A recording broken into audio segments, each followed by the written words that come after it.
देखो, आज हम प्रश्नावली 13.1 का नौवां सवाल हल करेंगे। सबसे पहले हम प्रश्न को अच्छे से पढ़ लेते हैं और इसको समझ लेते हैं कि प्रश्न में दिया हुआ क्या है और ज्ञात क्या करना है। तो देखो यहाँ पर निम्नलिखित सारणी 35 नगरों की साक्षरता दर प्रतिशत में दर्शाती है। जो ये सारणी दे रखी है, इस सारणी में क्या दिया हुआ, 35 नगरों की साक्षरता दर दे रखी है। हमें करना क्या, माध्य साक्षरता दर ज्ञात कीजिए। ठीक है, तो ये जो सारणी हमें दे रखी है, इस सारणी की सहायता से हमें क्या करना है, माध्य साक्षरता दर ज्ञात करनी है। ठीक है, तो माध्य ज्ञात करने की हमारे पास तीन विधि है। पहली प्रत्यक्ष विधि, दूसरी कल्पित माध्य विधि, तीसरी पग विचलन विधि। तो सबसे पहले इस सवाल को हम प्रत्यक्ष विधि से हल करके देखेंगे, उसके बाद में कल्पित माध्य विधि से हल करेंगे, उसके बाद में पग विचलन विधि से हल करेंगे। तो देखो, सबसे पहले हम क्या करेंगे, हल में ये जो दो कॉलम दे रखे हैं, कौन कौन से, साक्षरता दर प्रतिशत में और दूसरा कॉलम नगरों की संख्या, तो ये दो कॉलम बनाएंगे। ठीक है, तो देखो यहाँ पर साक्षरता दर प्रतिशत में क्या दे रखा है, 45 से 55। ठीक है, 45 से 55, 55 से 65, 55 से 65, फिर 65 से 75, 65 से 75, उसके बाद में 75 से 85, 75 से 85, उसके बाद में 85 से 95, 85 से 95। ठीक है, उसके बाद में देखो हमें दूसरा कॉलम क्या दे रखा है, नगरों की संख्या। नगरों की संख्या कितनी है, 3, 10, 11, 8, 3, 3, 10, 11, 8, 3। तो ये दूसरा कॉलम हो गया नगरों की संख्या। इसे हम बारंबारता FI से भी लिख सकते हैं। तो ये दो कॉलम तो हमें प्रश्न में दे रखे हैं, इसमें हमने कुछ नहीं करना है। ठीक है, उसके बाद में तीसरा कॉलम हमें क्या करना है, मध्यमान का निकालना है, जिसे हम XI बोलते हैं। और मध्यमान का मतलब क्या हुआ, जो वर्ग अंतराल हमें दे रखा है, यहाँ पर साक्षरता दर हमें दे रखी है, उसके बीच की संख्या, यानी 45 और 55 के बीच की संख्या हमें निकालनी है। तो इसके दो तरीके होते हैं, एक तो डायरेक्ट हम बता सकते हैं कि 45 और 55 के बीच की संख्या 50 आती है। ठीक है, तो यहाँ 50 लिख देंगे। 55 और 65 के बीच की संख्या 60 आती है, तो यहाँ पे क्या लिख देंगे, 60। 65 और 75 के बीच की संख्या कितनी आती है, 70, तो यहाँ पे मध्यमान में क्या लिख देंगे, 70। 75 और 85 के बीच की संख्या 80 आती है। 85 और 95 के बीच की संख्या 90 आती है। तो एक तो हम डायरेक्ट देख के बता सकते हैं। दूसरा तरीका क्या होता है, जो वर्ग अंतराल हमें दे रखा है, उनकी निम्न सीमा और ऊपरी सीमा को जोड़ेंगे और जोड़ के 2 का भाग देंगे। पहली पंक्ति में देखो, यहाँ पर 45 और 55 का मध्यमान निकालना, तो पहले हम क्या करेंगे, 45 और 55 को जोड़ेंगे, कितना आएगा, 100। 100 में 2 का भाग देंगे, कितना आएगा, 50। देखो यहाँ पर कितना है, 50 है। और दूसरी पंक्ति में देखो, 55 और 65 का मध्यमान निकालना, तो यहाँ पर हम क्या करेंगे, 55 और 65 को जोड़ेंगे, कितना आएगा, 120। 120 में 2 का भाग देंगे, कितना आएगा, 60। यहाँ देख सकते हैं 55 और 65 का मध्यमान कितना है, 60। उसके बाद में देखो, यहाँ पर तीसरी पंक्ति में 65 और 75 का मध्यमान निकालना है, तो 65 और 75 को जोड़ेंगे, कितना आएगा, 140। 140 में 2 का भाग देंगे, कितना आएगा, 70। ठीक है, तो 65 और 75 का मध्यमान कितना आ गया, 70। उसके बाद में देखो, 75 और 85 का मध्यमान निकालना है, तो पहले हम क्या करेंगे, 75 और 85 को जोड़ेंगे, 160 आएगा। 160 में 2 का भाग देंगे तो 80 आएगा। यहाँ देख सकते हैं 75 और 85 का मध्यमान कितना आ गया, 80। उसके बाद में देखो, 85 और 95 का मध्यमान निकालना, तो पहले 85 और 95 को जोड़ेंगे, कितना आएगा, 180। 180 में 2 का भाग देंगे, कितना आएगा, 90। देख सकते हैं यहाँ पर 85 और 95 का मध्यमान कितना आ गया, 90। उसके बाद में प्रत्यक्ष विधि से अगर हम मध्य घात कर रहे हैं, तो चौथा कॉलम किसका आएगा, FI गुणा XI का। ठीक है, FI और XI वाले कॉलम का गुणा करेंगे चौथे कॉलम के अंदर। तो यहाँ पर देखो, FI का मान कितना है, 3, और XI का मान कितना है, 50।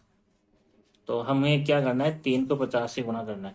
तो देखो यहाँ पर 50 को 3 से गुणा करना है, तो पहले 3 को 0 से गुणा करेंगे, 0 आएगा। फिर 3 का पड़ा 5 बार पढ़ेंगे, कितना आएगा, 3 5 15। यानी 50 को 3 से गुणा करने पर कितना आया, 150। तो यहाँ पर हम क्या लिखेंगे, 50 को 3 को 50 से गुणा करने पर कितना आया, 150। ठीक है, इसको हम ऐसे भी बोल सकते हैं, 50 को 3 से गुणा कर लो या 3 को 50 से गुणा कर लो, बात एक ही है, कितना आएगा, 150।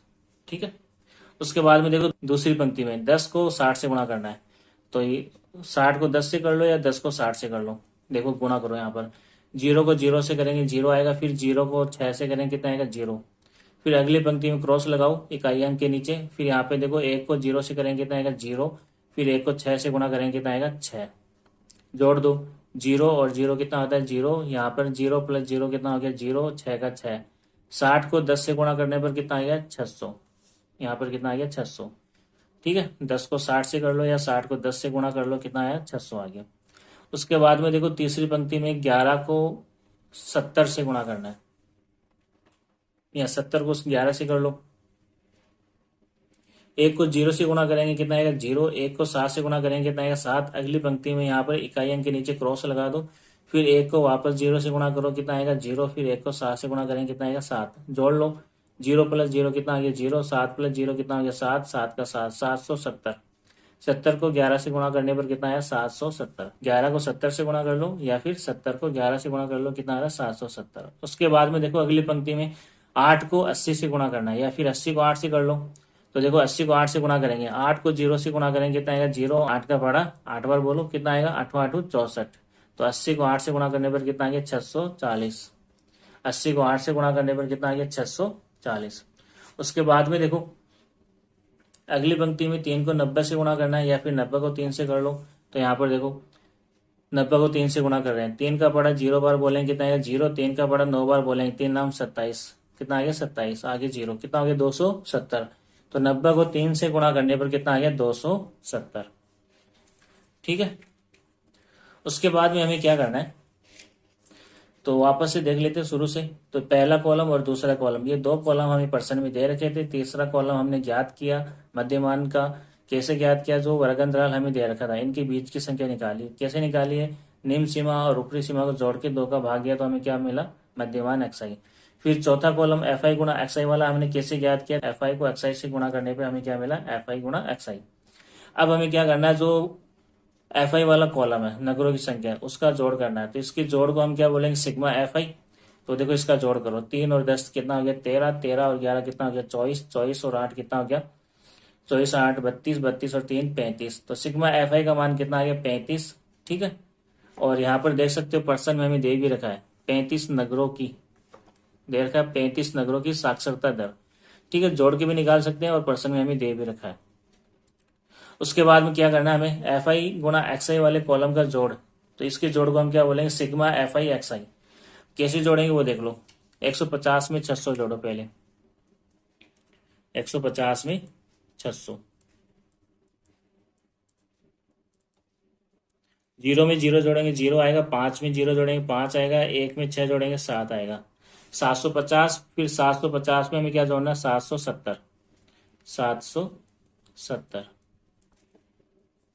0 में 0 जोड़ेंगे 0 आएगा, 5 और 7 12 का 2 हासिल कितना आएगा 1, 7 और 7 14 और 1 हासिल 15, 1520। फिर 1520 में हमें क्या जोड़ना है 640। ध्यान रखना इकाई अंक के नीचे इकाई अंक आना चाहिए, दहाई अंक के नीचे दहाई अंक और सैकड़े के नीचे सैकड़ा आना चाहिए। 0 में 0 जोड़ेंगे कितना आएगा 0, 2 और 4 कितने हो गए 6, 5 और 6 11 का 1 हासिल 1, 1 और 1 कितना हो गया 2, 2160। 640 के बाद में हमें क्या जोड़ना है 270, 270 जोड़ो। 0 में 0 जोड़ेंगे 0 आएगा, 6 और 7 कितना हो गया 13 का 3 हासिल 1, 1 और 1 2, 2 और 2 कितना हो गया 4, 2 का 2 2430। तो यहाँ पर देखो कितना आ गया 2430। किसका जोड़ है एफ आई गुणा एक्स आई वाले कॉलम का जोड़, यानी सिग्मा एफ आई एक्स आई का मान कितना आ गया 2430। उसके बाद में हमें क्या करना है प्रत्यक्ष विधि से माध्य ज्ञात करने का सूत्र लिखना है। ठीक है, तो देखो यहाँ पर माध्य बराबर क्या होता है सिग्मा एफ आई एक्स आई बटा सिग्मा एफ आई। ये किसका सूत्र है माध्य का, कौन सी विधि से, प्रत्यक्ष विधि से माध्य ज्ञात करने का सूत्र है। ठीक है, अब इस सूत्र में हमें क्या करना है मान रखना है, माध्य की जगह माध्य आएगा, बराबर की जगह बराबर। सिग्मा एफ आई एक्स आई का मान कितना आया 2430। तो यहाँ पर सिग्मा एफ आई एक्स आई की जगह क्या लिखेंगे 2430, बट्टा की जगह बट्टा सिग्मा एफ आई। तो सिग्मा एफ आई का मान कितना है 35। तो हमें क्या करना है सिग्मा एफ आई की जगह 35 लिखना है। उसके बाद में हमें क्या करना है 2430 में 35 का भाग देना है। तो देखो 2430 में 35 का भाग देंगे। तो सबसे पहले हमें क्या आना चाहिए 35 का पहाड़ा, अगर नहीं आता तो जोड़ जोड़ के हम लिख सकते हैं। ठीक है, तो देखो यहाँ पर 2430 में हमें किसका भाग देना है 35 का। तो सबसे पहले मैंने क्या किया 35 का पहाड़ा लिखा है। ठीक है, ये 35 का पहाड़ा है, जोड़ जोड़ के हम लिख सकते हैं। और उसके बाद में हमें क्या करना है 2430 में 35 का भाग देना है। तो देखो कैसे देंगे, एक अंक लेंगे, एक अंक यहाँ पर कितना है, 2। 2 में 35 का भाग देंगे तो 2 35 से छोटा है, इसलिए 2 में 35 का भाग नहीं जाएगा। ठीक है, तो अब फिर हम क्या करेंगे, 2 अंक ले लेंगे, 24। 24 में 35 का भाग देंगे, लेकिन यहाँ पर देखो 24 35 से छोटा है, इसलिए 24 में 35 का भाग नहीं जाएगा। ठीक है, तो फिर हम क्या करेंगे, 3 अंक लेंगे, 2 4 3, इनको एक साथ लिखेंगे तो कितना आएगा, 243। अब हमें क्या करना है, 243 में 35 का भाग देना है, तो 243 35 से बड़ा है, तो इसमें भाग चला जाएगा। अब कितनी बार जाएगा, उसके लिए हम क्या करेंगे, 35 के पाड़े में 243 से जस्ट बड़ा नंबर चेक करेंगे, तो 243 से जस्ट बड़ा नंबर कौन सा है, 245। ठीक है, ये हम लिख नहीं सकते बड़ा नंबर, तो इससे पहले वाला नंबर लिखेंगे 210। ठीक है, अब 210 35 के बारे में कितनी बार बोलने पर आता है, 1 2 3 4 5 6 बार, तो भागफल में हम क्या लिखेंगे, 6। अब उसके बाद में हम क्या करेंगे, घटाएंगे, 243 में से 210 घटाओ, 3 में से 0 घटाएंगे, 3 बचेगा, 4 में से 1 घटाएंगे, 3 बचेगा, 2 में से 2 घटाएंगे, 0। एक अंक बच गया था, उसको यहाँ नीचे ले आओ, 0 को। ठीक है, कितना हो गया, 330। अब हमें 330 में 35 का भाग देना है, तो हमें क्या करना है, 330 से जस्ट बड़ा नंबर चेक करना है 35 के पाड़े में, तो 330 से जस्ट बड़ा नंबर कौन सा है, 350। तो 350 330 से बड़ा ये लिख नहीं सकते, उससे पहले वाला नंबर कौन सा लिखना है, 315, तो हमने यहाँ पे क्या लिखा, 315। अब 315 35 के पाड़े में कितनी बार बोलने पर आता है, 9 बार बोलने पर, तो यहाँ पर भागफल में क्या लिखेंगे, 9। उसके बाद में 330 में से 315 घटाना, देखो यहाँ पर 0 में से 5 नहीं घटता, उधार लेंगे, कितना हो जाएगा, 10। ठीक है, 10 में से 5 घटाएंगे, 5 बचेगा, यहाँ पर उधार देने के बाद में क्या बचा, 2, 2 में से 1 घटाएंगे, 1, यहाँ 3 में से 3 घटाएंगे, 0। ठीक है, यहाँ पर सभी अंक पूरे हो गए। उसके बाद में हमें क्या करना है, 15 में 35 का भाग जाएगा नहीं, तो क्या करेंगे, भागफल में पॉइंट लगा के एक 0 उतार लेंगे, कितना हो गया, 150। अब 150 में 35 का भाग देना है, तो हम क्या करेंगे, यहाँ पर 150 से जस्ट बड़ा नंबर देखेंगे, 35 के बड़े में कौन सा आ रहा है, 175।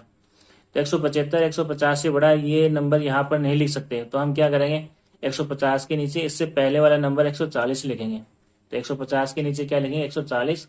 और 140 35 के बारे में कितनी बार बोलने पर आता है, 1 2 3 4, तो भागफल में क्या लिखेंगे, 4। ठीक है, तो यहाँ पर कितना आ गया, 150 के नीचे 140, फिर घटाएंगे, 0 में से 0 घटाएंगे, 0, 5 में 4 घटाएंगे, 1, 1 में से 1 घटाएंगे, 0। पॉइंट लगा हुआ, एक बार में एक 0 उतार लो, 100 हो गया। 100 में किसका भाग देना, 35 का, तो 35 के पाड़े में 100 से जस्ट बड़ा नंबर कौन सा, 105। 105 100 से बड़ा होने के कारण यहाँ इसके नीचे नहीं लिख सकते, तो हम क्या करेंगे, 105 से पहले वाला नंबर लिखेंगे, 70। 70 35 के बारे में कितनी बार बोलने पर आते, 2 बार, तो यहाँ पर भागफल में क्या लिखेंगे, 2। उसके बाद में यहाँ पर 100 में 70 घटाएंगे, 0 में से 0 घटाएंगे, क्या बचेगा, 0। 0 में से 7 नहीं जाते, उधार लेंगे, कितना हो जाएगा, 10। 10 में से 7 गए, 3, 1 था, उधार देने के बाद में यहाँ पे क्या बचा, 0, तो ये 0 का 0। तो ये भाग ऐसे ही आगे चलता जाएगा, तो हमें क्या करना, पॉइंट के बाद में 2 या 3 अंक लेने हैं, तो 2430 में 35 का भाग देने पर कितना है, 69.42। तो यहाँ पर आंसर में हम क्या लिखेंगे, माध्य की जगह माध्य, बराबर की जगह बराबर, 2430 में 35 का भाग देने पर कितना है, 69.42। ठीक है, इसके बाद में इस प्रश्न को हम किससे करेंगे, कल्पित माध्य विधि से हल करेंगे। देखो, प्रश्नावली 13.1 का 9वां सवाल है। इस सवाल को हमने प्रत्यक्ष विधि से हल कर लिया था। अब हम इस सवाल को कल्पित माध्य विधि से हल करेंगे। तो सबसे पहले हल के अंदर क्या करेंगे, ये 2 कॉलम दे रखे हैं, वो कॉलम बनाएंगे। एक तो साक्षरता दर प्रतिशत में, दूसरा कॉलम नगरों की संख्या। तो देखो यहाँ पर कल्पित माध्य विधि से हल कर रहे हैं हम, कल्पित माध्य विधि से माध्य ज्ञात करना। ठीक है, तो सबसे पहले जो 2 कॉलम प्रश्न के अंदर हमें दे रखे थे, वो हमें हल के अंदर बनाने हैं।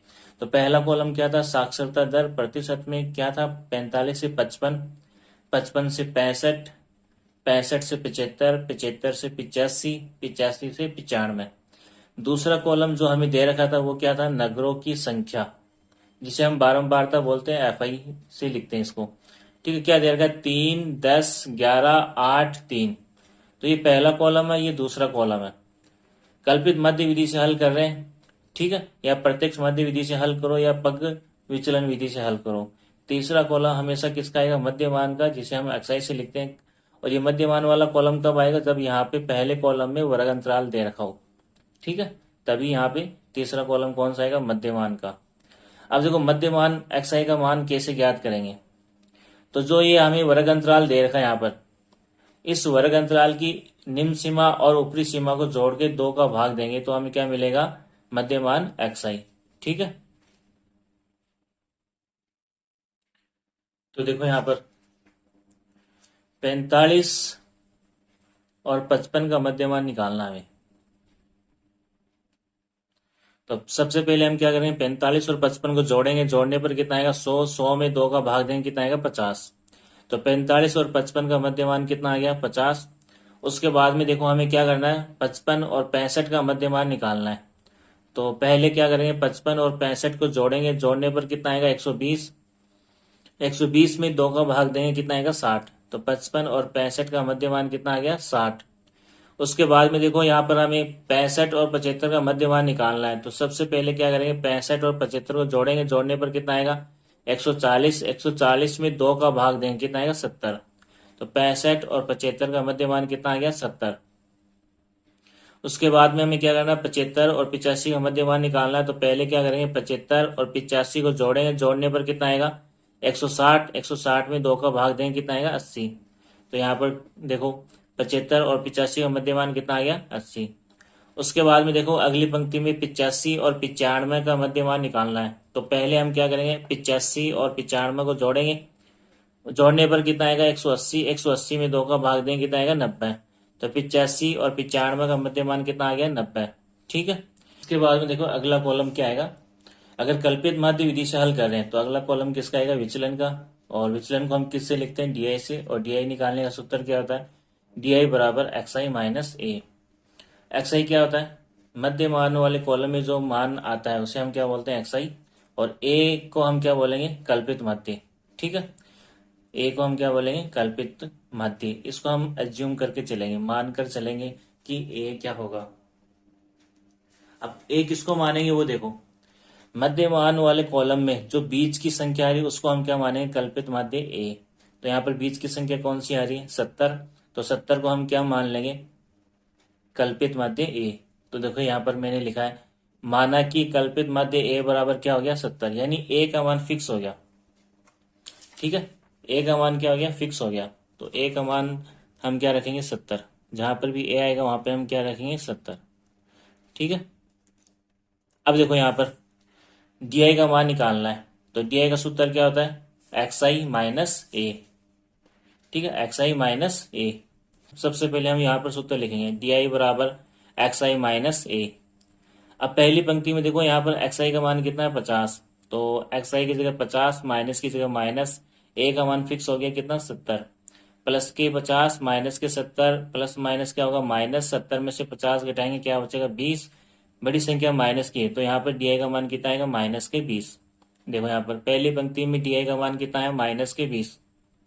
उसके बाद में देखो दूसरी पंक्ति में डी का मान निकालना हमें। तो दूसरी पंक्ति में पहले ये देखो XI का मान कितना है 60। तो XI की जगह हम क्या रखेंगे 60। ठीक है, माइनस ए का मान फिक्स है 70। तो प्लस के 60 माइनस के 70, प्लस माइनस क्या होगा माइनस, 70 में से 60 घटाएंगे कितना बचेगा 10। बड़ी संख्या माइनस की तो माइनस के 10। तो दूसरी पंक्ति में डी का मान कितना है माइनस के 10। देखो यहाँ पर दूसरी पंक्ति में डी का मान कितना है माइनस के 10। उसके बाद में देखो तीसरी पंक्ति में XI का मान कितना है 70। तो यहाँ पर हमें क्या करना है, XI की जगह 70, माइनस की जगह माइनस, ए का मान फिक्स है कितना 70। तो ए की जगह क्या रखना है 70। प्लस के 70 माइनस के 70 घटाएंगे क्या बचेगा 0। तो यहाँ पर डी का मान कितना आ गया 0। ठीक है, उसके बाद में देखो अगली पंक्ति में XI का मान कितना है 80। तो यहाँ पर हम क्या करेंगे, XI की जगह 80 रखेंगे, माइनस की जगह माइनस, ए का मान फिक्स है कितना 70। तो ए की जगह क्या रखेंगे 70। प्लस के 80 माइनस के 70, प्लस माइनस क्या होगा माइनस, 80 में से 70 घटाएंगे कितना बचेगा 10। बड़ी संख्या आपकी बार प्लस की है तो ये 10 किसके आएंगे प्लस के। तो यहाँ पर देखो डी का मान कितना आया प्लस के 10। ठीक है, उसके बाद में देखो अगली पंक्ति में XI का मान कितना है 90। तो XI की जगह हम क्या रखेंगे, XI की जगह हम क्या रखेंगे 90, माइनस की जगह क्या आएगा माइनस, ए का मान फिक्स है कितना 70। प्लस के 90 माइनस के 70, प्लस माइनस क्या होगा माइनस, 90 में से 70 घटाएंगे कितना बचेगा 20। बड़ी संख्या प्लस की है तो 20 किसके आएंगे प्लस के। तो यहाँ पर देखो डी का मान कितना आ गया 20। ठीक है, उसके बाद में हमें क्या करना है, कल्पित माध्य विधि से हल कर रहे हैं तो अगला कॉलम किसका आएगा, एफ आई गुणा डी आई का। ठीक है, अगला कॉलम किसका आएगा, एफ आई गुणा डी आई का, यानी एफ आई वाला कॉलम है उसको हमें गुणा करना है डी आई वाले कॉलम से। तो देखो यहाँ पर पहली पंक्ति में एफ आई का मान कितना है 3 और डी आई का मान कितना है -20। तो प्लस माइनस तो क्या आएगा, चिन्ह तो माइनस का आएगा, 20 का पड़ा 3 बार बोल लो, 20 दिया 60। तो यहाँ पर पहली पंक्ति में -60 आएगा 20 को 3 से गुणा करने पर। उसके बाद में देखो दूसरी पंक्ति में एफ आई का मान कितना है 10, डी आई का मान कितना है -10। तो प्लस माइनस चिन्ह तो किसका आएगा, माइनस का, 10 को 10 से गुणा करेंगे कितना आएगा 100। तो दूसरी पंक्ति में एफ आई गुणा डी आई का मान कितना आ रहा है -100। 10 को 10 से गुणा करेंगे 100, प्लस माइनस क्या हो गया माइनस। उसके बाद में देखो तीसरी पंक्ति में यहाँ पर एफ आई का मान 11, डी आई का मान 0। 11 को 0 से गुणा करेंगे कितना आएगा 0। ठीक है, उसके बाद में अगली पंक्ति में देखो यहाँ पर एफ आई का मान 8, डी आई का मान कितना है 10। तो 10 को 8 से गुणा कर लो, 10 का पड़ा 8 बार बोलेंगे, 10 8 80। दोनों प्लस के हैं तो यहाँ पर चिन्ह किसका आएगा, प्लस का। ठीक है, उसके बाद में अगली पंक्ति में एफ आई का मान कितना है 3, डी आई का मान कितना है 20। 20 का पहाड़ा 3 बार बोलना है, 20 दिया 60, दोनों प्लस के हैं तो चिन्ह भी किसका आएगा, प्लस का। ठीक है, उसके बाद में देखो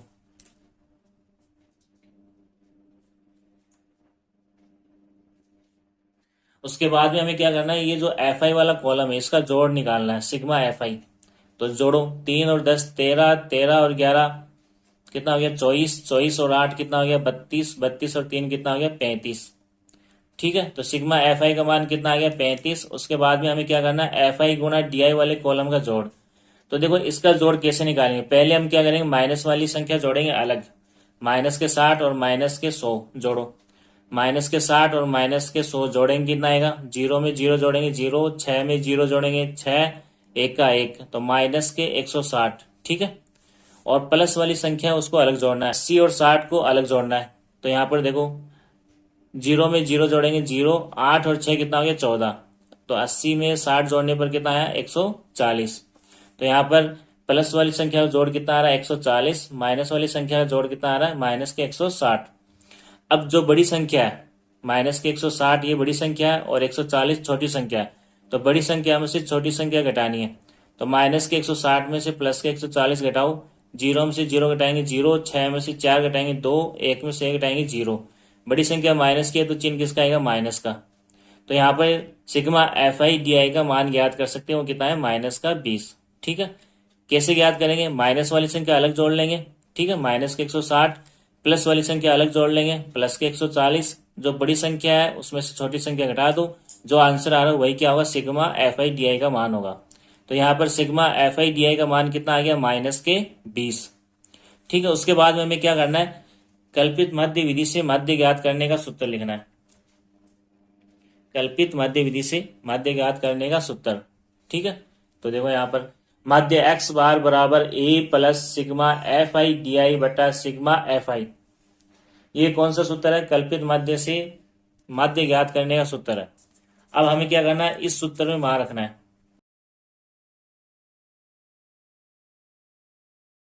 अब देखो हमें क्या करना है, माध्य की जगह माध्य सूत्र में मान रखना है। तो माध्य की जगह माध्य, बराबर की जगह बराबर, ए का मान कितना है 70, तो ए की जगह 70, प्लस की जगह प्लस।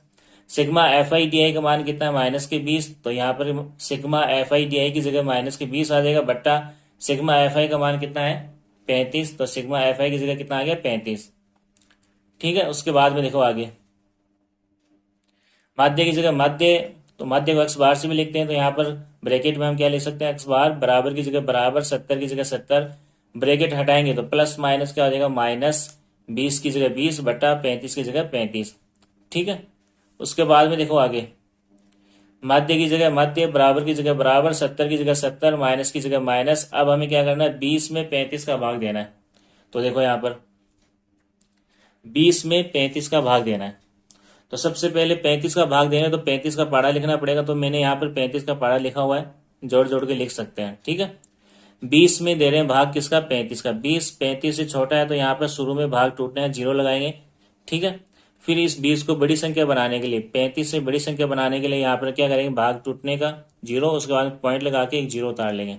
कितना हो गया 200। अब हमें 200 में 35 का भाग देना है, तो हम क्या करेंगे, 200 से जस्ट बड़ा नंबर देखेंगे 35 के पहाड़े में कौन सा आ रहा है, 210 आ रहा है। तो 200 से जस्ट बड़ा नंबर कौन सा है, 210। तो इससे पहले वाला नंबर लिखेंगे, तो इससे पहले वाला नंबर कौन सा है, 175। तो 200 के नीचे क्या लिखेंगे, 175। 175 35 के पहाड़े में कितनी बार बोलने पर आता है, 1 2 3 4 5, 5 बार बोलने पर आता है। तो यहाँ भागफल में हम क्या लिखेंगे, 5 घटाएंगे। 0 में से 5 नहीं घटता तो ये इससे उधार लेगा, इसके पास कुछ नहीं है तो ये इससे उधार लेगा। 2 में से 1 उधार इसको देगा, यहाँ पर 1, ये कितना हो गया 10। 10 में से 1 उधार इसको देंगे, यहाँ पर कितना बचा 9। 10 में से 5 गए 5, यहाँ पर उधार देने के बाद 9 बचा। 9 में से 7 गए 2, और यहाँ पर उधार देने के बाद में 1 बचा। 1 में से 1 गए 0। पॉइंट लगा हुआ है, एक बार में 1 0 उतार सकते हैं।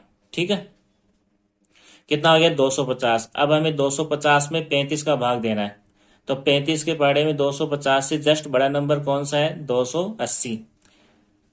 ठीक है, तो 280 बड़ा है, इससे पहले वाला नंबर हमें लिखना है 250 के नीचे। तो 280 से जस्ट पहले वाला नंबर कौन सा, 245। ठीक है, और 245 35 के पहाड़े में कितनी बार बोलने पर आता है, 1 2 3 4 5 6 7 बार। तो भागफल में हम क्या लिखेंगे, 7।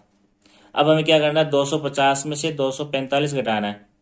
0 में से 5 घटता नहीं तो उधार लेगा इससे 5 से, तो 5 से नहीं इसको उधार दिए, ये कितना बचा 4। यहाँ पर कितना हो गया 1 और 0 10। तो 10 में से 5 घटाएंगे 5, यहाँ पर उधार देने के बाद 4 बचा। 4 में से 4 घटाएंगे 0, 2 में से 2 घटाएंगे 0। पॉइंट लगा हुआ, एक बार में 1 0 उतार सकते हैं। अब हमें क्या करना है, 50 में 35 का भाग देना है, तो 50 से जस्ट बड़ा नंबर कौन सा, 70। तो 70 से पहले वाला नंबर हम क्या लिखेंगे, 35। 35 के पहाड़े में कितनी बार आता है, एक बार बोलने पर। 35 के पहाड़े में कितनी बार बोलने पर आता है, एक बार। तो यहाँ पर भागफल में 1 लिखेंगे, और यहाँ पर क्या लिखेंगे 35। 10 में से 35 घटाएंगे। 0 में से 5 नहीं घटता, उधार लेंगे कितना हो जाएगा 10। 10 में से 5 गए 5, यहाँ पर उधार देने के बाद में कितना बचा 4। 4 में से 3 घटाएंगे कितना बचेगा 1। यहाँ देखो पॉइंट के बाद में 3 अंक आ गए, तो हमें क्या करना है, पॉइंट के बाद में 2 या 3 अंक ही लेने हैं। तो 20 में 35 का भाग देने पर कितना है, 0.571। देखो यहाँ पर 20 में 35 का भाग देने पर कितना है, 0.571 लगभग। अब हमें देखो क्या करना है, अगली पंक्ति में, अगले स्टेप में, माध्य की जगह माध्य, बराबर की जगह बराबर। 70 में से 0.571 घटाना है। ठीक है, तो देखो यहाँ पर सबसे पहले ये ध्यान रखना है कि अगर हम घटा रहे हैं, पॉइंटों वाला जोड़ या पॉइंटों वाला माइनस कर रहे हैं, तो उसमें एक खास बात ये ध्यान रखनी है कि दोनों में क्या आना चाहिए, पॉइंट आना चाहिए। अब यहाँ पर इस संख्या में तो पॉइंट आ रहा है, लेकिन 70 के आगे पॉइंट नहीं आ रहा है। ठीक है, 70 में पॉइंट नहीं है, तो हम क्या लगाएंगे, 70 में अगर हमें पॉइंट लगाना तो हम कहाँ लगाएंगे, सीधे हाथ की तरफ पॉइंट लगा के हम चाहे इतने 0 उतार सकते हैं।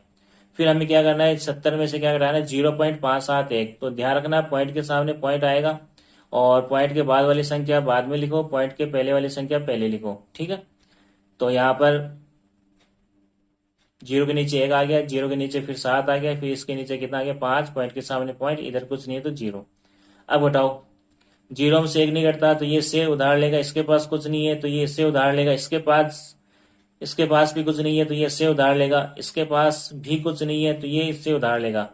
साथ में इसको 1 उधार दिया, यहाँ पर कितना बचा 6, ये कितना हो गया 10। 10 में से 1 उधार इसको देगा, यहाँ पर 9, ये कितना हो गया 10। 10 में से 1 उधार इसको दिया, यहाँ पर कितना बचा 9, ये कितना हो गया 10। 10 में से 1 उधार इसको दिया तो यहाँ पर कितना बचा 9, ये कितना हो गया 10। 10 में से 1 घटाओ कितना बचेगा 9। ठीक है, यहाँ उधार देने के बाद 9 बचा, 9 में 7 घटाओ कितना बचा 2। यहाँ पर उधार देने के बाद 9 बचा, 9 में से 5 गए कितने बचे 4, पॉइंट के सामने पॉइंट आएगा, यहाँ पर उधार देने के बाद में कितना बचा 9। 9 में से 0 गया 9, यहाँ पर उधार देने के बाद में कितना बचा 6।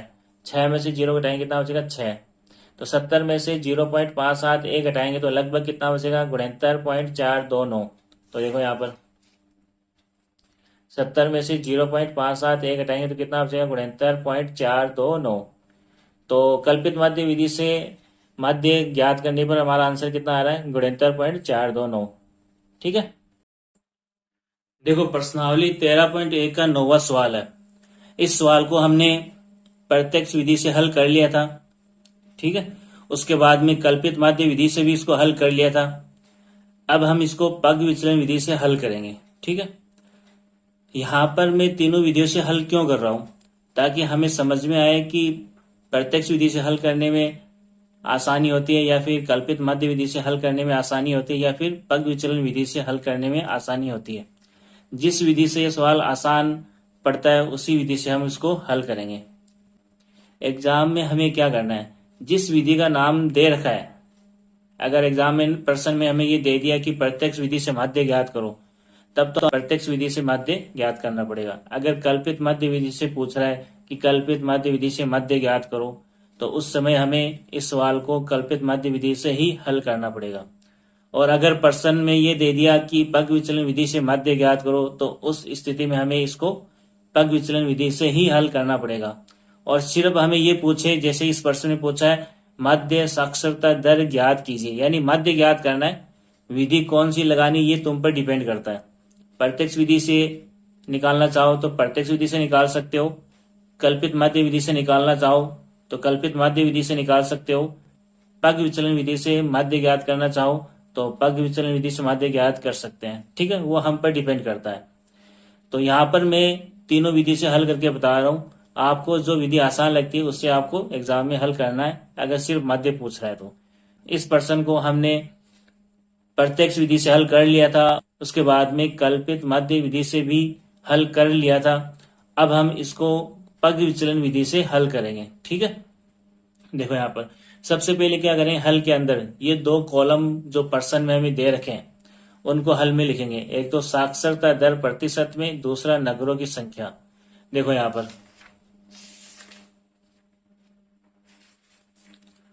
पग विचलन विधि से माध्य ज्ञात करना है, तो सबसे पहले हल के अंदर क्या करेंगे, हम जो प्रश्न में दो कॉलम दे रखे हैं वो दो कॉलम बनाएंगे। पहला कॉलम कौन सा था, साक्षरता दर प्रतिशत में। क्या दे रखा था इसके अंदर, 45 से 55, 55 से 65, 65 से 75, 75 से 85, 85 से 95। दूसरा कॉलम हमें क्या दे रखा था, नगरों की संख्या, जिसे हम FI से लिखते हैं या बारंबारता भी बोलते हैं। इसमें हमें क्या दे रखा था, 3, 10, 11, 8, 3। तो ये दो कॉलम हमें प्रश्न में दे रखे थे। ठीक है, अब यहाँ देखो पहले कॉलम में वर्ग अंतराल दे रखा है, तो तीसरा कॉलम कौन सा आएगा, मध्यमान का, जिसे हम XI से लिखते हैं। अब मध्यमान XI कैसे निकालते हैं, जो वर्ग अंतराल हमें दे रखा है, ठीक है, जो वर्ग अंतराल हमें दे रखा है उसकी निम्न सीमा और ऊपरी सीमा को जोड़कर 2 का भाग देंगे तो हमें क्या मिलेगा, मध्यमान।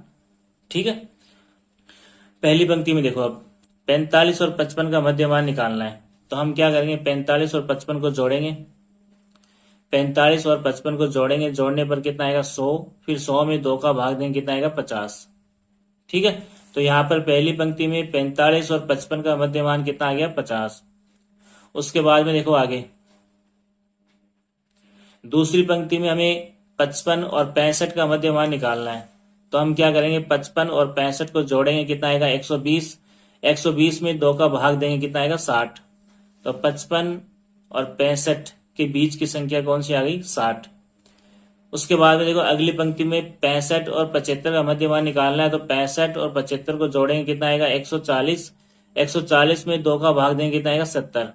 ठीक है, तो देखो यहाँ पर कितना आ गया, 70। किसका मध्यमान है, 65 और 75 का मध्यमान, या 65 या 75 के बीच की संख्या कितनी आ गई, 70। उसके बाद में देखो अगली पंक्ति में 75 और 85 का मध्यमान निकालना है, तो हम क्या करेंगे, 75 और 85 को जोड़ेंगे, कितना आएगा, 160, 160 में 2 का भाग देंगे, कितना आएगा, 80।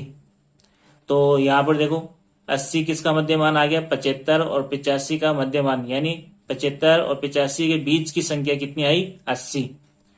उसके बाद में देखो अगली पंक्ति में 85 और 95 का मध्यमान निकालना है, तो 85 और 95 को जोड़ो, कितना आएगा, 180, 180 में 2 का भाग देंगे, कितना आएगा, 90।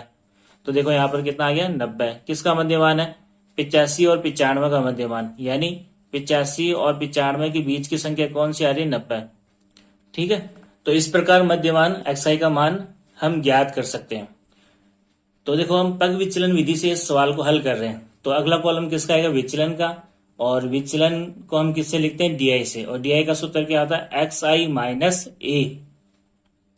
ठीक है, XI क्या है, मध्यमान के कॉलम में जो संख्या आ रही है उसको हम क्या कहेंगे, XI, और A को हम क्या कहेंगे, कल्पित मध्य।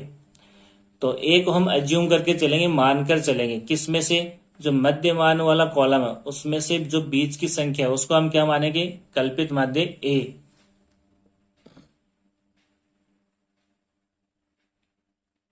तो देखो माना कि कल्पित माध्य ए बराबर क्या आ गया 70, ठीक है। तो कल्पित माध्य ए किसको मानेंगे, मध्यमान वाले कॉलम में जो बीच की संख्या आ रही है उसे हम क्या मानेंगे, ए। तो माना कि कल्पित माध्य ए बराबर कितना हो गया 70, यानी ए का मान कितना हो गया, फिक्स हो गया कितना 70। अब हमें क्या करना है, विचलन डी का मान निकालना है। तो पहली पंक्ति में देखो, सबसे पहले तो हम देखो यहाँ पर सूत्र लिखेंगे, डी बराबर क्या होता है, एक्स आई माइनस ए। अब इस सूत्र में मान रखते जाओ। देखो यहाँ पर पहली पंक्ति में एक्स आई का मान कितना है 50, और माइनस की जगह माइनस, ए का मान कितना है 70, ठीक है। तो 50 प्लस के 70 माइनस के, प्लस माइनस क्या होगा माइनस, 70 में से 50 घटाएंगे कितना बचेगा 20, बड़ी संख्या माइनस की है तो माइनस के 20। तो देखो यहाँ पे डी का मान माइनस का 20 आ गया। उसके बाद में दूसरी पंक्ति में एक्स आई का मान कितना है 60, तो यहाँ पर एक्स आई का मान क्या रखेंगे 60, माइनस की जगह माइनस, ए का मान फिक्स है कितना 70, तो ए की जगह हम क्या रखेंगे 70। 60 प्लस के 70 माइनस के, प्लस माइनस क्या होगा माइनस, 70 में से 60 घटाएंगे कितना बचेगा 10, बड़ी संख्या माइनस की है तो 10 किसके आएंगे माइनस के। तो देखो यहाँ पर दूसरी पंक्ति में डी का मान कितना आ गया माइनस के 10। उसके बाद में देखो तीसरी पंक्ति में एक्स आई का मान कितना है 70, तो यहाँ पर एक्स आई की जगह हम क्या रखेंगे 70, माइनस की जगह क्या आएगा माइनस, ए का मान फिक्स है कितना 70, 70 में से 70 घटाएंगे क्या बचेगा 0। तो यहाँ देखो डी का मान कितना आ गया 0। उसके बाद में अगली पंक्ति में एक्स आई का मान कितना है 80, तो यहाँ पर एक्स आई की जगह क्या रखेंगे 80, ठीक है। माइनस की जगह क्या रखेंगे माइनस, ए का मान फिक्स है कितना 70, तो ए की जगह 70 रखना है। 80 प्लस के 70 माइनस के, तो 80 में से 70 घटाएंगे कितना बचेगा 10, बड़ी संख्या प्लस की है तो 10 किसके आएंगे प्लस के। तो देखो यहाँ पर डी का मान कितना आ गया 10। उसके बाद देखो यहाँ पर एक्स आई का मान कितना आ गया 90, अगली पंक्ति में एक्स आई का मान कितना है 90, तो एक्स आई की जगह कितना आ गया 90, माइनस की जगह कितना आ गया माइनस, और ए का मान फिक्स है 70, ठीक है। 90 प्लस के 70 माइनस के, तो प्लस माइनस क्या होगा माइनस, 90 में से 70 घटाएंगे कितना बचेगा 20, बड़ी संख्या प्लस के तो 20 किसके आएंगे प्लस के, ठीक है। तो देखो यहाँ पर डी का मान कितना आ गया 20। तो इस प्रकार हम विचलन डी का मान ज्ञात कर सकते हैं, ठीक है। तो वापस से देख लो, पहला और दूसरा कॉलम, ये दो कॉलम तो हमें पर्सन में दे रखे थे। उसके बाद में हमने मध्यमान वाला कॉलम ज्ञात किया, उसके बाद में विचलन डी वाला कॉलम ज्ञात किया। अब देखो पग विचलन विधि से हल कर रहे हैं, तो अगला कॉलम कौन सा आएगा यू आई का। यू आई बराबर क्या होता है डी आई बटा एच, ठीक है। डी आई की जगह हम क्या लिख सकते हैं एक्स आई माइनस ए भी लिख सकते हैं, तो यू आई बराबर एक्स आई माइनस ए बटा एच भी लिख सकते हैं, या फिर एक्स आई माइनस ए किसके बराबर होता है डी आई के बराबर होता है, तो यहाँ पर एक्स आई माइनस ए की जगह डी आई भी लिख सकते हैं। तो यू आई बराबर डी आई बटा एच, ठीक है। अब डी आई क्या है विचलन जो अभी हमने ज्ञात किया, और एच क्या होता है वर्ग माप। यहाँ पर वर्ग अंतराल जो हमें दे रखा है, तो वर्ग अंतराल की ऊपरी सीमा और निम्न सीमा का अंतर क्या कहलाता है एच वर्ग माप, ठीक है। यहाँ पर देखो पहले 45 से 55 कितने का अंतर आ रहा है 10 का, 55 से 65 यहाँ पर कितने का अंतर आ रहा है 10 का, 65 से 75 कितने का अंतर आ रहा है 10, 75 से 85 10 का अंतर आ रहा है, 85 से 95 10 का अंतर आ रहा है। यहाँ पर वर्ग अंतराल में समान अंतर है, ठीक है। अब समान अंतर है, जो अंतर आ रहा है इनके बीच में जो भी आ रहा है, जैसे यहाँ पर कितने का 10-10 का अंतर आ रहा है, 45 से 55, 55 से 65, 65 से 75, 75 से 85, 85 से 95, इन सब में कितने का अंतराल आ रहा है 10 का। तो हम एच को क्या मान लेंगे 10, जो अंतराल आ रहा है उसको क्या मान लेंगे एच का मान, ठीक है। या फिर ए से निकाल सकते हैं, ऊपरी सीमा से निम्न सीमा घटाएंगे 55 में से 45 तो कितना आएगा 10, और यहाँ पर देख सकते हैं बाकी वर्ग अंतराल में भी 10 का अंतर आ रहा है, तो एच का मान हम क्या मान लेंगे 10, ठीक है। जब वर्ग अंतराल समान हो तब तक कोई दिक्कत होती नहीं, जो अंतर आ रहा है सब में वही क्या होता है एच होता है। अब हमें क्या करना है यू आई का मान निकालना है, तो सबसे पहले तो यू आई का सूत्र लिखो, यू आई बराबर डी आई बटा एच, ठीक है। अब हमें क्या करना है इस सूत्र में मान रखना है, यू आई की जगह यू आई बराबर की जगह बराबर डी आई का मान। देखो पहली पंक्ति में डी आई का मान कितना है माइनस के 20। ठीक है, तो यहाँ पे डी आई की जगह माइनस के 20, एच का मान फिक्स हो गया कितना 10, तो एच की जगह क्या रखेंगे 10।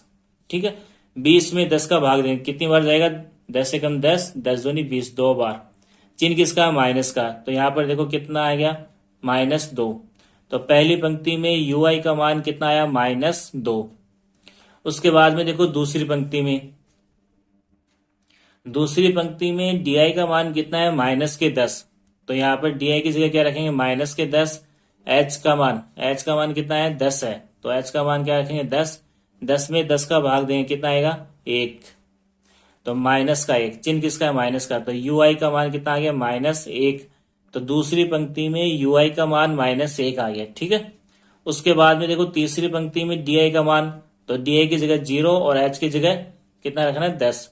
0 में किसी भी संख्या का भाग दो हमेशा क्या आएगा 0 आएगा। तो यहाँ पर यू आई का मान कितना आ गया 0। उसके बाद में अगली पंक्ति में देखो डी आई का मान कितना है 10। तो हमें क्या करना है, डी आई की जगह कितना रखना है 10 और एच का मान कितना है 10, तो एच की जगह भी 10 रखना है। 10 में 10 का भाग दें कितनी बार जाएगा, एक बार। दोनों प्लस है तो चिन्ह किसका आएगा, प्लस का। तो यहाँ पर यू आई का मान कितना आ गया +1। देखो उसके बाद में देखो अगली पंक्ति में डी आई का मान कितना है 20। तो हमें डी आई की जगह क्या रखना है 20 और एच का मान कितना है 10, तो एच की जगह हमें क्या रखना है 10। 20 में 10 का भाग कितनी बार जाएगा, 10 से कम 10, 10 दूनी 20, 2 बार। अब 2 किसका आएगा, प्लस का। तो यू आई का मान यहाँ पर कितना आ गया 2। देखो यू आई का मान यहाँ पर कितना आ गया 2। ठीक है, तो इस प्रकार हम यू आई का मान ज्ञात कर सकते हैं। ठीक है, अब देखो पग विचलन विधि से हल कर रहे हैं, तो अगला कॉलम किसका आएगा, एफ आई गुणा यू आई का, यानी जो बारंबारता हमें दे रखी है उसको गुणा करना है यू आई से।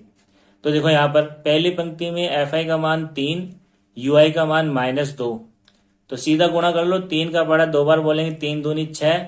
ये प्लस की संख्या, ये माइनस की संख्या, प्लस माइनस क्या होता है माइनस, तो माइनस का 6 आएगा। दूसरी पंक्ति में यहाँ पर एफ आई का मान कितना है 10 और यू आई का मान -1। तो 10 को पहले 1 से गुणा कर लो, 10 से कम 10, ये प्लस ये माइनस, प्लस माइनस गुणा होकर क्या हो जाएगा माइनस। ठीक है, तो यहाँ पर एफ आई गुणा यू आई का मान कितना आ गया -10। उसके बाद में अगली पंक्ति में एफ आई का मान 11 और यू आई का मान 0। तो 11 को 0 से गुणा करो तो कितना आएगा 0 आएगा। ठीक है, किसी भी संख्या को 0 से गुणा करें कितना आएगा 0 आएगा। उसके बाद में देखो अगली पंक्ति में एफ आई का मान 8 और यू आई का मान कितना है 1, यानी 8 का पड़ा एक बार बोलना है, 8 एकम 8। ठीक है, दोनों प्लस के हैं तो चिन्ह किसका आएगा, प्लस का। उसके बाद में अगली पंक्ति में एफ आई का मान कितना है 3 और यू आई का मान कितना है 2। 3 को 2 से गुणा करो, 3 दूनी 6, 3 भी प्लस के 2 भी प्लस के, तो 6 किसके आएंगे प्लस के। ठीक है, तो इस तरीके से हम एफ आई गुणा यू आई ज्ञात कर सकते हैं। तो वापस देखो पहले 2 कॉलम ये तो हमें पर्सन में दे रखे थे, उसके बाद में हमने मध्यमान एक्स आई ज्ञात किया, निम्न सीमा ऊपरी सीमा को जोड़कर 2 का भाग दिया तो हमें क्या मिला मध्यमान। उसके बाद में हमने विचलन डी आई का कॉलम ज्ञात किया, डी आई बराबर क्या होता है एक्स आई माइनस ए। उसके बाद में हमने यू आई बराबर डी आई बटे एच, यानी यू आई का कॉलम ज्ञात किया। उसके बाद में हमने एफ आई गुणा यू आई का कॉलम ज्ञात किया। अब देखो हमें क्या करना है, एफ आई वाले कॉलम का जोड़ यानी सिग्मा एफ आई ज्ञात करना है। तो जोड़ो इसको, 3 और 10 कितना हो गया 13, 13 और 11 कितना हो गया 24, 24 और 8 कितना हो गया 32, 32 और 3 कितना हो गया 35। एफ आई वाले कॉलम का जोड़ यानी सिग्मा एफ आई का मान कितना आ गया 35। और इधर हमें क्या करना है, एफ आई गुणा यू आई वाले कॉलम का जोड़ निकालना है। तो एफ आई गुणा यू आई के जोड़ को हम क्या लिखेंगे, सिग्मा एफ आई गुणा यू आई। अब इसका जोड़ कैसे करेंगे, माइनस वाली संख्या अलग जोड़ लो, माइनस के 6 और माइनस के 10। देखो यहाँ पर कितना आएगा माइनस के 16 आ जाएगा। माइनस के 6 और माइनस के 10 जोड़ो, 6 और 0 कितना आ गया 6 और 0 में 1 जोड़ेंगे कितना आएगा 1। और दोनों माइनस की संख्या है तो ये 16 भी किसका आएगा माइनस का आएगा। और प्लस वाली अलग जोड़ लो, 8 और 6, प्लस के 8 और प्लस के 6 कितना हो गया 14। तो प्लस की संख्या 14 और माइनस की संख्या 16। अब हमें क्या करना है, जो बड़ी संख्या है उसमें से छोटी संख्या घटा दो। तो बड़ी संख्या माइनस के 16, छोटी संख्या प्लस के 14, घटाओ 6 में से 4 गए 2, 1 में से 1 गया 0। बड़ी संख्या माइनस की है तो आंसर किस में आएगा माइनस में। ठीक है, तो यहाँ पर सिग्मा एफ आई गुणा यू आई बराबर कितना आ गया -2। ठीक है, तो इसका जोड़ कैसे निकालेंगे, माइनस वाली संख्या अलग जोड़ लो, प्लस वाली संख्या अलग जोड़ लो, फिर बड़ी संख्या से छोटी संख्या घटा दो, बड़ी संख्या का चिन्ह साथ में लगा दो। जैसे यहाँ बड़ी संख्या माइनस की थी तो ये आंसर किस में आएगा, माइनस में। ठीक है, तो सिग्मा एफ आई यू आई का मान कितना आ गया, -2। अब देखो इसके बाद में हमें क्या करना है, पग विचलन विधि से मध्य ज्ञात करने वाला सूत्र लिखना है। तो मध्य एक्स बार बराबर A plus sigma F I U I बटा सिग्मा एफ आई गुणा एच। ठीक है, तो ये पग विचलन विधि से मध्य ज्ञात करने का सूत्र है। अब हमें क्या करना है, इस सूत्र में मान रखना है। सबसे पहले देखो यहाँ पर मध्य की जगह मध्य, एक्स बार की जगह एक्स बार।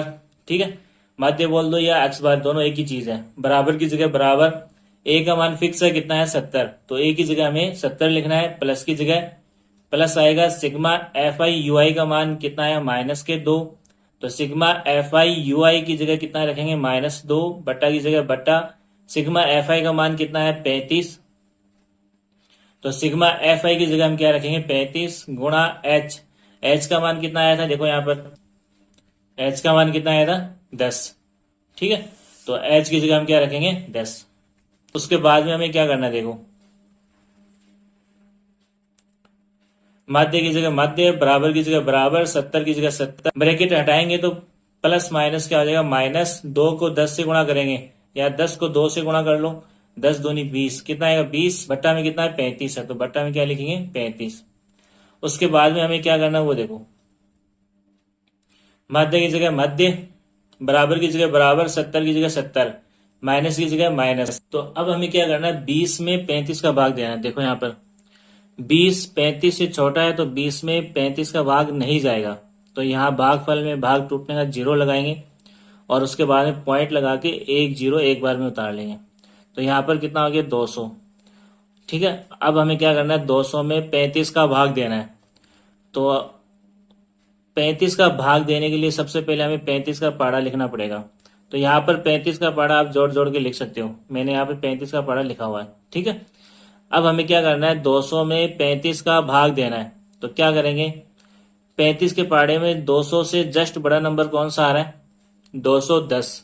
तो ये तो नंबर लिखना नहीं है, हमें कौन सा नंबर लिखना है, इससे पहले वाला 175। तो 200 के नीचे हम क्या लिखेंगे 175। 175 35 के पाड़े में कितनी बार बोलने पर आता है, 5 बार, 1 2 3 4 5। तो यहाँ पर भागफल में हम क्या लिखेंगे 5। उसके बाद में 200 में से 175 हमें घटाना है, तो 0 में से 5 नहीं घटता, ये इसके पास वाले से उधार लेगा, इसके पास वाले के पास कुछ नहीं है, तो ये किससे लेगा उधार, 2 से।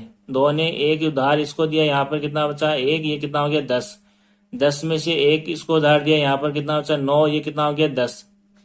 10 में से 5 घटाएंगे कितना बचेगा 5, यहाँ उधार देने के बाद 9 बचा, 9 में से 7 घटाएंगे कितना बचेगा 2। 1 उधार देने के बाद में यहाँ पर 1 बचा, 1 में से 1 घटाएंगे क्या बचेगा 0। ठीक है, तो 200 में से 175 घटाएंगे कितना बचेगा 25। पॉइंट लगा हुआ है तो एक बार में 1 0 उतार सकते हैं, 250 हो गया। अब हमें 250 में 35 का भाग देना है। ठीक है, तो 35 के पाड़े में 250 से जस्ट बड़ा नंबर कौन सा आ रहा है, 280। हमें क्या करना है, इससे पहले वाला नंबर लिखना है, यहाँ पर 250 के नीचे 245। ठीक है, अब 245 35 के पाड़े में कितनी बार बोलने पर आता है, 1 2 3 4 5 6 7 बार, तो भागफल में हम क्या लिखेंगे 7। अब हमें क्या करना है, 250 में से 245 घटाएंगे कितना बचेगा 5। ठीक है, देखो कैसे घटाएंगे, 0 में से 5 घटता नहीं, तो ये किससे उधार लेगा 5 से। 5 ने इसको उधार दिया, 10 हो गया, यहाँ पर 4 बचा। 10 में से 5 घटाएंगे कितना बचेगा 5, यहाँ उधार देने के बाद में 4 बचा, 4 में से 4 घटाएंगे 0, और यहाँ पर 2 में से 2 घटाएंगे 0।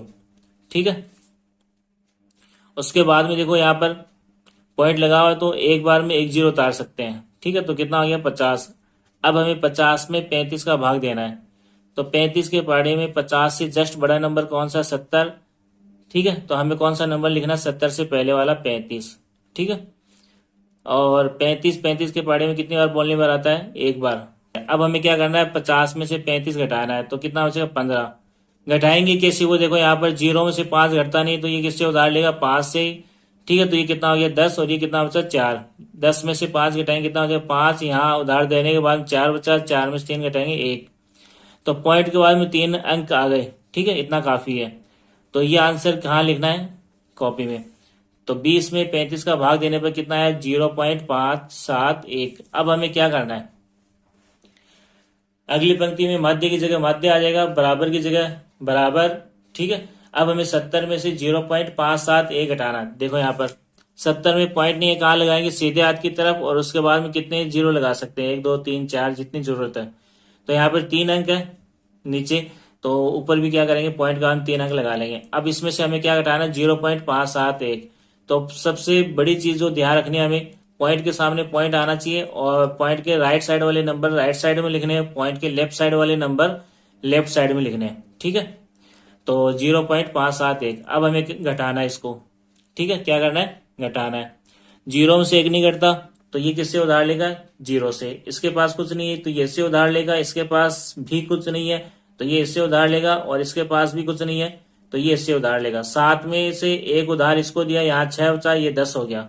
10 में से 1 उधार इसको दिया, यहाँ पर 9 बचा, ये 10 हो गया। 10 में से 1 उधार इसको दिया, यहाँ पर 9, ये 10 हो गया। 10 में से 1 उधार इसको दिया, यहाँ पर 9, ये 10 हो गया। 10 में से फिर हमें 1 घटाएंगे, कितना बचेगा, 9। यहाँ 9 बचा था, 9 में से 7 घटाएंगे, कितना बचेगा, 2। यहाँ 9 में से 5 घटाएंगे, कितना बचेगा, 4। पॉइंट के सामने पॉइंट, यहाँ 9 में से 0 घटाएंगे, 9, और यहाँ पर उधार देने के बाद में 6 बचा, 6 में से 0 घटाएंगे, कितना, 6। तो 70 में से 0.571 घटाएंगे, कितना आएगा आंसर, 69.429।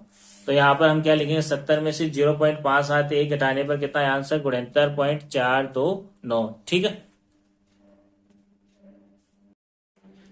कक्षा 10 की गणित का अध्याय 13, नाम क्या है, सांख्यिकी। तो सबसे पहले हम बात करेंगे महत्वपूर्ण सूत्र की। इस प्रश्नावली में, इस अध्याय में काम में आने वाले महत्वपूर्ण सूत्र कौन कौन से हैं, उसकी बात करेंगे हम।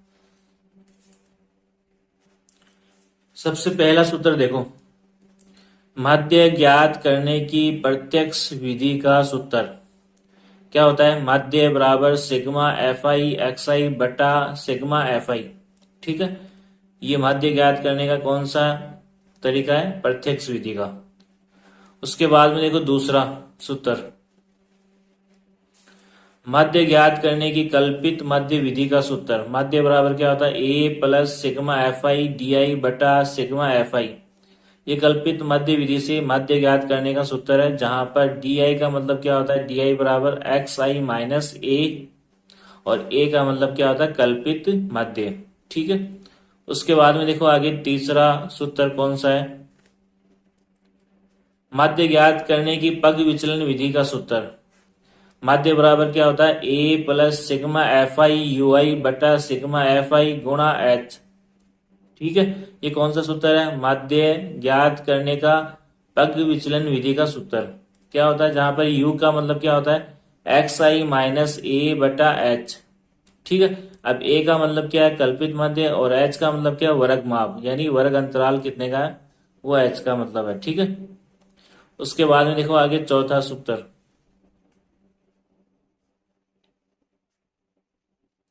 बहुलक ज्ञात करने का सूत्र। चौथा, बहुलक बराबर क्या होता है, L plus F one minus F zero बटा 2f1 minus F zero minus F2 गुणा एच। ये बहुलक का सूत्र है, ठीक है।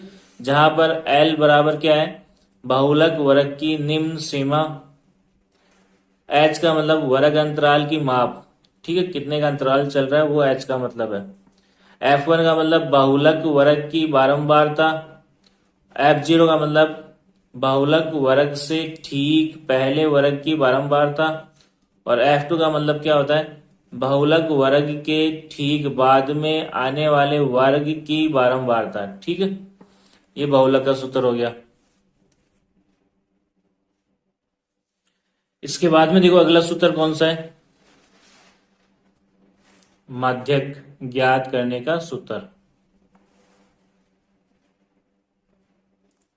पांचवा, माध्यक ज्ञात करने का सूत्र। माध्यक बराबर क्या होता है, एल प्लस एन बटा 2 माइनस सी एफ बटा एफ गुणा एच, जहां पर एल क्या है, माध्यक वर्ग की निम्न सीमा, एन प्रेक्षणों की संख्या, एन का मतलब क्या होता है, प्रेक्षणों की संख्या, और सी एफ का मतलब माध्यक वर्ग से ठीक पहले वाले वर्ग की संचयी बारंबारता, एफ का मतलब क्या होता है, माध्यक वर्ग की बारंबारता, और एच का मतलब वर्ग माप, यानी वर्ग अंतराल कितने का है वो एच का मतलब होता है। उसके बाद में देखो अगला सूत्र, माध्य बहुलक और माध्यक में संबंध। माध्य बहुलक और माध्यक में संबंध, देखो 3 गुणा माध्यक बराबर क्या होता है, बहुलक प्लस 2 गुणा माध्य। ये माध्यक बहुलक और माध्य में संबंध होता है। 3 गुणा माध्यक बराबर बहुलक प्लस 2 गुणा माध्य। उसके बाद में देखो 7वां सूत्र है वर्ग चिन्ह। वर्ग चिन्ह का मतलब यहाँ पर क्या है, मध्यमान, इसको मध्यमान भी बोल सकते हैं।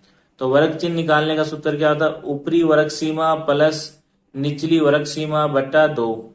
ये मध्यमान या वर्ग चिन्ह निकालने का सूत्र होता है। उसके बाद में देखो छोटी क्लास में हमने ये भी पढ़ा है, माध्य का सूत्र ऐसा भी होता है, प्रेक्षणों का योग बटा प्रेक्षणों की संख्या। इसको भी हमें ध्यान में रखना है। उसके बाद में देखो आगे, अवर्गीकृत आंकड़ों का माध्यक ज्ञात करने के लिए पहले प्रेक्षणों के मानों को आरोही क्रम में व्यवस्थित करते हैं। उसके बाद में हम चेक करते हैं प्रेक्षणों की संख्या कितनी है। यदि n यानी प्रेक्षणों की संख्या विषम हो तो माध्यक कैसे निकालेंगे, n प्लस 1 बटा 2वां प्रेक्षण। ठीक है, कब, जब n यानी प्रेक्षणों की संख्या विषम हो, और जब प्रेक्षणों की संख्या सम हो तो माध्यक कैसे निकालेंगे, माध्यक बराबर n बटा 2वां और n बटा 2 प्लस 1वां प्रेक्षण, इन दोनों प्रेक्षणों के मानों का औसत निकालते हैं तो हमें क्या मिलेगा, माध्यक। यानी इसको हम ऐसे भी लिख सकते हैं, कैसे, देखो यदि पदों की संख्या या प्रेक्षणों की संख्या क्या हो, यानी n का मान क्या हो, सम हो, तो हम क्या निकालते हैं, माध्यक कैसे निकालते हैं, n बटा 2वां पद प्लस n बटा 2 प्लस 1वां पद बटा 2। ठीक है, ये होता है माध्यक निकालने का सूत्र। ठीक है, जब अवर्गीकृत आंकड़े दिए हुए हों। और बहुलक कैसे निकालते हैं, अवर्गीकृत आंकड़ों का बहुलक कैसे निकालेंगे, जो संख्या सबसे अधिक बार आ रही है वो क्या होता है, बहुलक होता है। और माध्यक का मतलब बीच में आने वाली संख्या। ठीक है।